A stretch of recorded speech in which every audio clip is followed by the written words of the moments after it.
she is going to every single time choose the bad boy over the nice guy if those are the only two choices that she has. And that's because biologically, the bad boy feels safer. And I know that sounds a little bit illogical, but it's a primal safety. So often what happens with the bad boy is he is connected to what I call his cock energy. Like his energy, he hasn't disassociated from the biological function of what it means to be a man. He is fully inhabited, usually in that lower region of his body, at least somatically. Somatically just means mind-body connection. The reason a bad boy is toxic is because even though he's connected to this cock energy, this drive, this masculinity, this I'm going to go out into the world. I don't care who the fuck gets in my way. I'm going to go hunt. I'm going to kill. I'm going to bring back food because we're all tribal species. Obviously, that's not logistically what's happening, but that is very attractive to a woman. It gives her the sensation of I can relax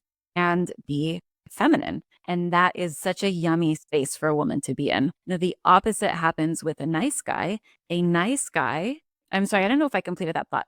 The bad boy archetype, the reason he's toxic is he's not connected to his heart. So there's usually in the past, and this is where the shadow work comes in, he has disconnected to that integrity piece, that empathy piece, that heart piece, that love piece, that ability for a man or really for anybody to know with absolute certainty that everything is connected. And so what I do out in the world for another person intimately affects me and vice versa. Everything is always connected. Nervous systems are connected. Everything in nature is connected. So when a bad boy leads out his heart, but he's rooted in this masculine cock energy, a woman will be more attracted to that because for a nice guy, he has been disassociated to varying degrees from that cock energy. He has been disassociated, and this is the shadow work that Jung talks about. He's been disassociated from that primal masculinity, that drive of like, I don't care who tells me what the fuck to do or not the fuck to do. I'm going to go out into the world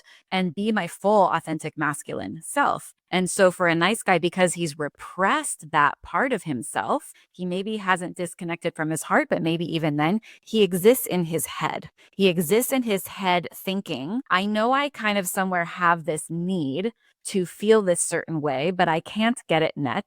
I have this need to go out into the world to feel really masculine, to date or this or that or whatever his authentic masculine need is. But since I'm not connected intimately to that need inside of me because of past traumas, generational shit, honestly, like feminism movements, and I'm all about females, right? But there's a lot of societal factors that have kind of created this type of man that is disconnected from that energy. Yeah, he goes up into his head and starts managing it. He starts being like, who do I need to be in order to get my needs met? And that's ultimately a taking energy that is not masculine. Masculine energy is giving, right? If we look at it biology, he is giving semen through something that becomes erect out into the world, right? Like we should kind of parcel it down to the biology. There's a polarity reversal and it lands in the woman for a nice guy as like, this feels off. This feels icky. I don't feel safe. It feels almost like a squirmy feeling. If I were to just explain it in my body, how it feels when I'm around a man that is operating from nice guy energy, it's like, it just doesn't feel quite right.